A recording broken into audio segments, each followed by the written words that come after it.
नमस्कार दोस्तों। आज हम अगला जो अपना अध्याय है, जो दूसरा 2 नंबर का पाठ है तुलसीदास, उसके बारे में अध्ययन करेंगे। देखिए, तुलसीदास जी का जन्म है वो विक्रमी संवत 1589 और मृत्यु है जो विक्रमी संवत 1680 में। अब अगर ईस्वी सन की बात करें तो अपन को पढ़ने को मिलता है तुलसीदास जी का जन्म 1532 में और मृत्यु 1623 में। तो देखिए, विक्रमी संवत से अगर आपको ईस्वी सन निकालनी हो तो जो भी संवत दी गई है उसमें से आप 57 घटा दीजिएगा। जैसे देखिए 1680 है, इसमें से आप अगर 57 निकालोगे तो 23 ही पीछे बचेगा। ठीक है, इस प्रकार से ये ईस्वी सन और विक्रमी संवत होती है उसमें निकाली जाती है, यानी विक्रमी संवत से अपने को 57 घटाना है। जैसे विक्रमी संवत है, ईस्वी सन है, शक संवत है, हिजरी सन है, उन सभी के संबंधित मैंने एक वीडियो बना रखा है। आप उस वीडियो आप प्लेलिस्ट में से अध्ययन करें, आपको बिल्कुल आसानी से समझ में आ जाएगा। बहुत आसान है, बिल्कुल आसान। देखो, बिल्कुल 57 घटाने हैं इसमें से और ये ईस्वी सन निकल जाएगी। ठीक है, तो इस पाठ का अध्ययन करेंगे तुलसीदास जी वाले का। सबसे पहले अपन तुलसीदास जी का जीवन परिचय पढ़ते हैं। ये सबसे महत्वपूर्ण है, इसको 10वीं के विद्यार्थी अच्छे से कंठस्थ कर लें। एक प्रश्न आपके परीक्षा यानी बोर्ड के एग्जाम में ये प्रश्न अक्सर आता है। तो देखिए, तुलसीदास जी का जन्म है वो उत्तर प्रदेश के बांदा जिले के राजापुर गांव में विक्रमी संवत 1589 के लगभग माना जाता है। इनके पिता का नाम था आत्माराम दुबे, जो एक सरयूपाणी ब्राह्मण थे, और माता का नाम क्या था? हुलसी था। कहा जाता है कि तुलसीदास जी एक अभूत नक्षत्र में पैदा हुई थी तथा जन्म लेते ही इनकी अवस्था 5 वर्ष के बालक के समान थी। यानी जन्म लिया था तुलसीदास जी ने, उस समय ही इनकी जो अवस्था थी, इनका जो आकार था शरीर का, वो 5 वर्ष के बच्चे के जितना बड़ा था। मुंह में दांत भी निकले हुए थे। अब देखो, जन्म लेते ही तुलसीदास जी के दांत भी निकले हुए थे। इसलिए भय की आशंका के चलते हुए माता पिता ने इन्हें छोड़ दिया, त्याग दिया। एक मुनिया नामक दासी थी, उसको दे दिया और इसी ने तुलसीदास जी का पालन पोषण किया। इनका बाल्यकाल है वो कष्टपूर्ण बीता था। बाल्यकाल है, बचपन में ये काफ़ी परेशान रहे थे अपने जीवन में। ये बात एक कवितावली में एक पंक्ति मिलती है जिसके माध्यम से अपन को पता चलता है कि मातु पिता जग जाए तजो, कि माता पिता ने मुझे संसार के लिए छोड़ दिया। विदु ही न लिखो कुछ भाल भलाई, और विदु ही यानी भगवान ने भी मेरे भाग्य में कोई अच्छा काम नहीं लिखा था। घर वालों ने भी छोड़ दिया और ईश्वर ने भी मेरे भाग्य को ऐसे छोड़ दिया, कोई यानी अच्छी लाइफ या अच्छी ज़िंदगी नहीं मिली। अब देखो, इनके गुरु का नाम था नरहरिदास बताया जाता है। तुलसीदास जी के गुरु का नाम नरहरिदास था। शेष सनातन भी पुस्तकों में मिलता है, परंतु जो अक्षर ज्ञान दिया था वो नरहरिदास के माध्यम से ही तुलसीदास जी को मिला था। इनकी पत्नी थी, उसका नाम था रत्नावली, जो एक विदुषी महिला थी, यानी पढ़ी लिखी थी। किंतु किसी कारणवश वैवाहिक जीवन अधिक समय तक न चल सका। कोई कारण ऐसा ही हो गया था। क्या है कि तुलसीदास जी अपनी पत्नी पे बहुत ही आसक्त थे, बहुत प्रेम करते थे। तो पत्नी तंग आकर के पत्नी ने इन्हें छोड़ दिया और इनके भी मन में वैराग्य पैदा हो गया। ये अगर बात आप जानना चाहते हो तो कवि परिचय का जो एक फोल्डर मैंने बना रखा है प्लेलिस्ट में से, उसमें आप पढ़िएगा। नेट जेआरएफ के विद्यार्थियों के लिए वो बहुत ही महत्वपूर्ण जानकारी है तुलसीदास जी के बारे में।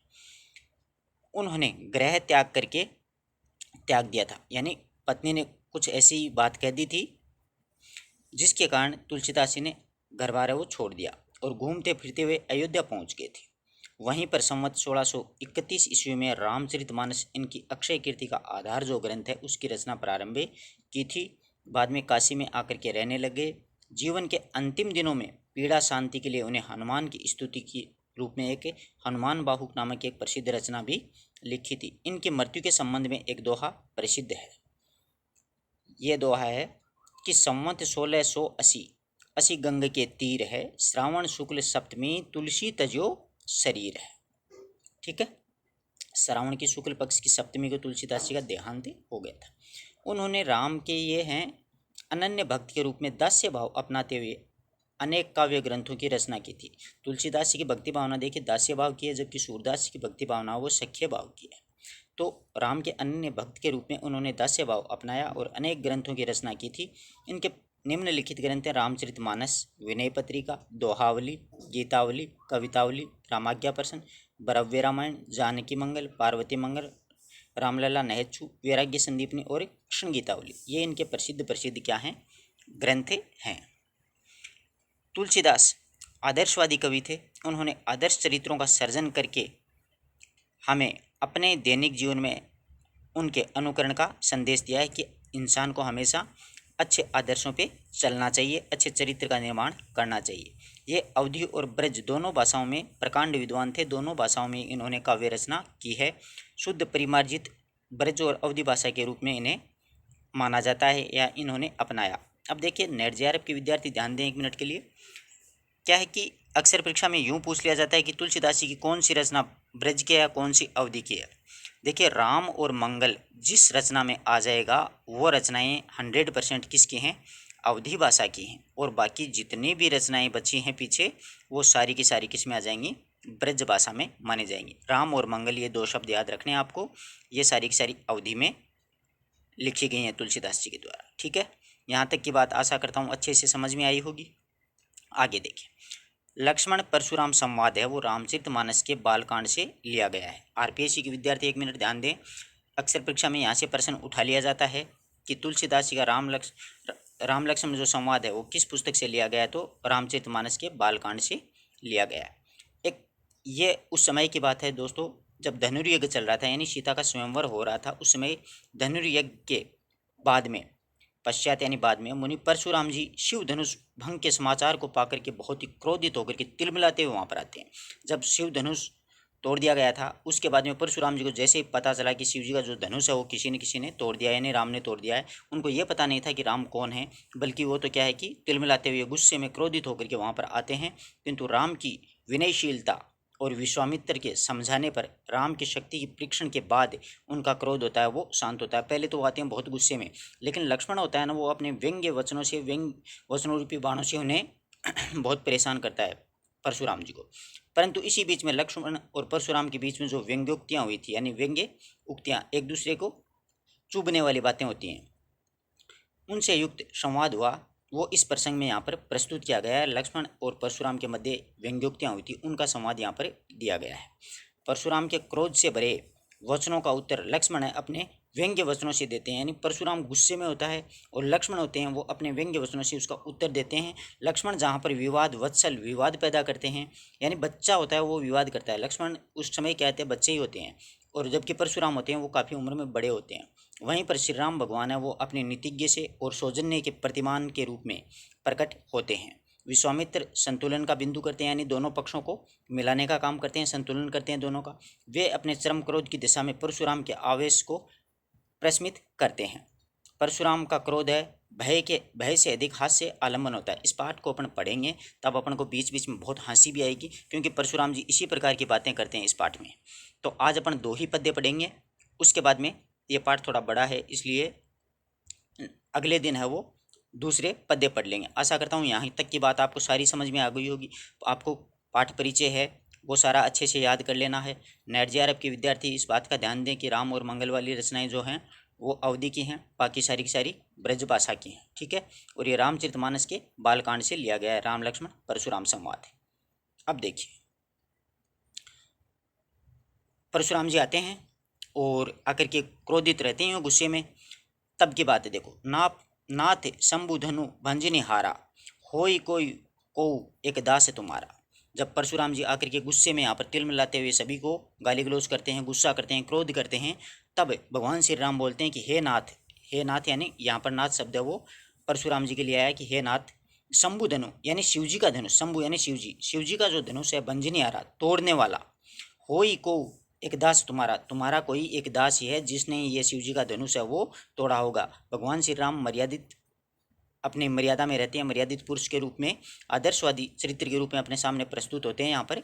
तो भगवान श्री राम बिल्कुल विनय के भाव में कहते हैं परशुराम जी को कि हे नाथ, हे स्वामी, ये शंभु धनु यानी शिव जी का धनुष जो तोड़ने वाला है, होई को एक दास तुम्हारा कोई दास है जिसने इस शिव धनुष को तोड़ने की हिम्मत की है, वरना कोई तो इसको हाथ ही नहीं लगा सकता। आगे देखिए, आयेसु कहा कहिए किन मोही। अब राम भगवान श्री राम है वो परशुराम जी से कहते हैं कि कोई आपका आदेश क्या, आयेशु कहिए, आप अपना आदेश दीजिए, कहिए कि मुझे बताइए कि आपका आदेश क्या है। सुनी रिसाई बोले मुनि को ही, ये सुन करके रिसाई यानी गुस्से में बोले मुनि, मुनि यानी परशुराम जी, ये सुन करके बहुत गुस्से में बोले जब श्री राम ने ये कहा कि शिव जी का जो धनुष तोड़ने वाला है वो आपका कोई दास ही है, अगर कोई आदेश है तो आप मुझे कहिए। ये जब सुना तो परशुराम जी को गुस्सा आ गया, बहुत क्रोधित होकर के वो बोले, सेवक सो जो करे सेवकाई, कि अगर सेवक है यानी आप मेरा कोई सेवक है तो वो मेरी सेवकाई करे, यानी मेरा सेवा काम, मेरी सेवा करे, सेवा बंदगी करे। अरी कन करनी करी करे लड़ाई, अरी करनी करी करे लड़ाई, इस प्रकार का कार्य करके, अरी यानी इस प्रकार का कार्य करके करे लड़ाई, वो लड़ाई करने के लायक हो गया है, वो मेरा कोई सेवक वगैरह नहीं है। ऐसा काम सेवक को कभी नहीं करना चाहिए, सेवक होता तो मेरी सेवकाई करता यानी मेरी सेवा करता। सुनो राम जय शंभुधन तोरा, आगे बोलते हैं परशुराम जी कि सुनो सुनो राम जय ही शंभुधन तोरा, यानी जिसने भी शंभुधन यानी शिव धनुष तोड़ा है, शस्त्र बाहु सम सो रिपु है मोरा, वो शस्त्र बाहु 1000 भुजाओं के समान वो मेरा दुश्मन हो गया। भाई शिव धनुष जिसने भी तोड़ा है वो मेरा 1000 भुजाओं के समान वाला शत्रु हो गया है।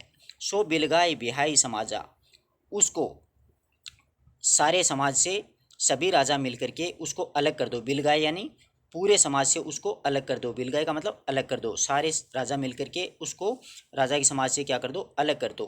नहीं तो मारे जाही सब राजाओं, नहीं तो मैं सभी राजाओं को एक साथ मार डालूंगा। अगर कोई ऐसा है जिसने शिव धनुष तोड़ा है उसको आप सभी मिलकर के अलग कर दो, नहीं तो मैं है सारे राजा हैं उनको भी मार डालूंगा। सुनी मुनि वचन है लखन मुस्काए, सुन करके मुनि यानी परशुराम जी के वचन सुन करके, मुनि शब्द परशुराम जी के लिए आया है कि सुनी मुनि वचन लखन मुस्काए, लक्ष्मण हैं वो परशुराम जी के मुनि के वचन सुन करके मुस्कुराने लग गए। बोले परशु धरई अवमाने, बोले आपने परसा है वो धारण कर रखा है, अपमान के लिए आपने परसा है वो धारण कर रखा है। परशुराम जी के पास में क्या था, एक परसा था। बोले परशु धरई अवमाने बहुधनु तोरी लड़काई, अब आगे लक्ष्मण जी कहते हैं जैसा परशुराम जी में अपमान किया वैसे ही आगे लक्ष्मण कहते हैं बहुधनुई तोरी लड़काई, कि हमने तो बहुत से धनुष तोड़े, तोरी यानी तोड़े हैं, लड़काई यानी बचपन में, लड़काई का मतलब बचपन में हमने बहुत से धनुष हैं वो तोड़े हैं। कबून असिरी से की नहीं गोसाई, तो उस समय तो आपने कभी भी ऐसा गुस्सा नहीं किया, हे स्वामी, गोसाई का मतलब हे स्वामी हमने बचपन में बहुत से धनुष तोड़े हैं, तब तो आपने इस प्रकार का कोई भी क्रोध या कोई भी गुस्सा वाली बात है वो नहीं की है। ए ही धनु पर ममता के ही हेतु, यही यानी इस धनु यानी धनुष पर, ममता यानी प्यार के ही हेतु, इस धनुष पर ही तुम्हारा इतना ममता है, इतना प्यार किस कारण है, क्या है इस धनुष में ऐसा। बचपन में तो हमने बहुत से धनुष तोड़े थे तब तो आपने कोई भी गुस्सा नहीं किया, इस धनुष पे आपकी ऐसी ममता क्यों बनी है। सुनी रिसाई कह भृंगुल केतु, ये सुन करके गुस्से में आ गए थे। जब ये टेढ़ी बात जब लक्ष्मण ने कह दी थी कि बचपन में हमने बहुत से धनुष तोड़े थे तब तो आपने कुछ नहीं कहा, इस धनुष पे आपकी ममता कैसे आ गई, इसमें क्या आपका लालच बढ़ा हुआ है, इसमें आपकी क्या लाभ होने वाला है। ये सुन करके रिसाई कहें भृंगुल केतु, भृंगु कुल के केतु यानी ब्राह्मणों के राजकुमार हैं, ब्राह्मण थे परशुराम जी, भृंगु कुल के ध्वजा के आप इन्हें इनको बहुत ही गुस्सा आया। ये सुन करके सुनी रिसाई कह भृंगुल केतु, ये सुन करके परशुराम जी को बहुत ही गुस्सा आया। अब आगे कहते हैं रे नृप बालक, आगे परशुराम जी बोलते हैं ए राजकुमार, रे नृप बालक काल बस, क्यों काल के मुंह में जाना चाहता है, क्यों काल का ग्रास बनना चाहता है। बोलत तो ही न संभार, तो तेरी बोली को संभाल। ए राजकुमार क्यों काल के वश में होना चाहता है, बोलत तो ही न संभार, तो तेरी बोली को सोच समझ के बोल। धनु ही सम त्रिरूपारी धनु विदित सकल संसार, इस बात को संपूर्ण संसार जानता है कि धनुई ये धनुष है, सम यानी साधारण धनुष नहीं है, ये धनुष साधारण धनुष नहीं है, इस बात को पूरा संसार जानता है। ये जो धनुष है त्रिरूपारी यानी तीनों लोकों के स्वामी शिव जी का धनुष है, ये कोई साधारण धनुष नहीं है, इस बात को पूरा संसार जानता है। इसलिए तू कुछ भी अपने मुंह से बिना सोचे समझे मत बोल, क्यों काल के मुँह में यानी मौत के मुँह में जाना चाहता है, तेरी बोली को है वो संभाल। आशा करता हूँ यहाँ तक का पद्य अच्छे से समझ में आया होगा। एक पद्य और पढ़ते हैं, बहुत मजा आएगा इस पाठ को पढ़ने में।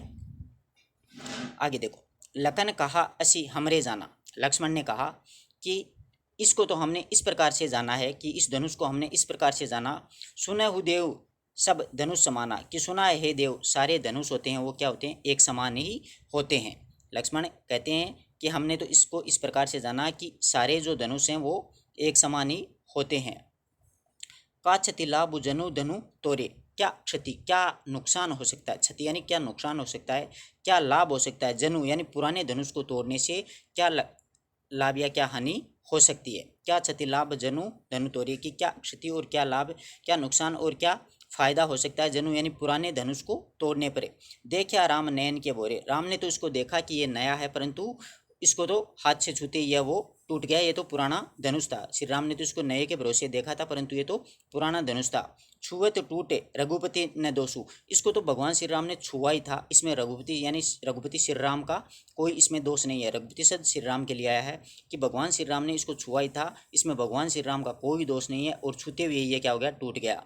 मुनि बिनु काज करे कतरेसु, हे मुनि हे परशुराम जी, ये लक्ष्मण आगे बोल रहे हैं कि हे परशुराम जी, बिना ही काज यानी बिना ही कार्य आप इतना गुस्सा या इतना रोष है वो कर रहे हो। भगवान श्री राम ने तो इसको नए के भरोसे देखा था, बिल्कुल छुआ ही था, छूते हुए ये टूट गया। इसमें भगवान श्री राम का कोई भी दोष नहीं है। बोले चितई परशु की ओरा, इतने में बोले परशुराम जी हैं, उन्होंने देखा परशु की ओर, अपने उस फरसा रख था, एक भयंकर सा धारदार हथियार होता है एक फरसा, वो परशुराम जी के पास में था। बोले चितई परशु की ओरा, बोले और अपने परसे की ओर देखा। रे सठ सुनई सुभाव ने मोरा, रे सठ अरे मूर्ख, लक्ष्मण को समझा रहे हैं परशुराम जी, अरे वो मूर्ख, सुनहु सुने ही सुभाव ने मोरा, तूने मेरा स्वभाव नहीं सुना है क्या, मैं बहुत ही खतरनाक प्रवृत्ति का आदमी हूँ। रे सठ अरे मूर्ख, सुनेहु सुने ही सुभाव ने मोरा, तूने मेरा स्वभाव नहीं सुना है। बालक बोली बंधऊ नहीं तो ही, मैं बालक समझ करके तुम्हें अब तक कुछ भी नहीं कह रहा हूँ। मैं सोच रहा हूँ कि तुम एक बच्चा है, इसलिए मैं तुम्हें बालक समझ करके बालक बोली बंधेऊँ, बालक बोली बंधेऊँ नहीं तो ही। केवल मुनि जड़े जाने ही मोही, मुझे केवल तू मुनि मत समझ, मैं केवल एकमात्र मुनि नहीं हूँ, बल्कि मैं एक बहुत ही क्रोधित प्रवृत्ति का इंसान हूँ। केवल मुनि जड़े जाने ही मोही, मुझे केवल एक मन मात्र मुनि मत समझो तुम। बाल ब्रह्मचारियों अत्यधिक को ही, मैं एक बाल ब्रह्मचारी और अत्यधिक को ही यानी क्रोधित आदमी हूँ, मैं बहुत खतरनाक प्रवृत्ति का आदमी हूँ, ऐसा समझा रहे हैं परशुराम जी लक्ष्मण को। विश्व विदित चित्रकुल द्रोही, मैं विश्व पूरा संसार, विश्व का मतलब पूरा संसार, विदित का मतलब जानता है, पूरा संसार जानता है। क्षत्रिय कुल द्रोही, मैं क्षत्रिय कुल का विद्रोही हूँ, द्रोही हूँ, उसको मारने वाला हूँ मैं कोई छोटी मोटी चीज़ नहीं हूँ। ऐसे परशुराम जी को गुस्सा आ गया तो लक्ष्मण को कह रहे हैं। भुज भुज बल भूमि भूप बिन कीना, मैंने अपनी भुजाओं के बल पर, यह भूमि है वो राजाओं से विहीन कर दिया है। भुज बल मैंने मेरी भुजाओं के बल पर इस भूमि को, धरती को, भूप यानी राजाओं के बिनु, राजाओं के विहीन कर दिया, यानी सभी राजाओं को मैंने मार दिया था। और विपुल बार महिदेव ही देनी, और अनेक बार मैंने महिदेव यानी ब्राह्मणों को ये धरती है वो दान में दे दिया है। मैंने मेरी भुजाओं के बल पर अनेक बार राजाओं से विहीन इस धरती को कर दिया है, और ब्राह्मणों को दान में मैंने दे दिया। विपुल बार महिदेव ही दिनी दे दिया है। शस्त्र बाहु भुज छेदिनी हारा, हजार भुजाओं को, शस्त्र बाहु मतलब हजार भुजाओं को, भुज छेदिनी हारा यानी काटने वाला। परशु बिलोक महीप कुमार, मेरा ये परसा देख, हे राजकुमार, महीप कुमार का मतलब हे राजकुमार मेरा ये परसा देख, जो हजार भुजाओं को एक साथ काटने की क्षमता रखता है। बहुत खतरनाक, बहुत ही भयंकर हथियार है। मातु पिता जनी सोच बस, हे राजकुमार क्यों अपने माता पिता को शोक में डालना चाहता है, शोक में डुबोना चाहता है। कर्षि महीप कुमार, क्यों उनको शोकग्रस्त करना चाहता है। हे राजकुमार मेरा जो फरसा है वो गर्भन में अभ्रक दलन, परशु मोर अति घोर, मेरा जो फरसा है वो गर्भ में भी बच्चों को काटने वाली क्षमता रखता है, उसको मार डालने वाला है, यानी इतना भयंकर है कि इससे स्त्रियों के गर्भ होते हैं वो भी गिर जाते हैं। इतनी भयंकर गर्जना है मेरे इस फरसे में, इससे तू बच क्यों मौत के मुंह में जाना चाहता है, अपने परिवार को, माता पिता को क्यों शोक में डालना चाहता है। आशा करता हूँ कि यहाँ तक के दो पद्य आपको अच्छे से समझ में आए होंगे। मिलते हैं एक नई वीडियो नए टॉपिक के साथ, कल आगे वाले पद्य पढ़ेंगे। आज आप इसको पढ़िए, कोई समस्या हो तो आप कमेंट बॉक्स में ज़रूर लिखिएगा दोस्तों। धन्यवाद।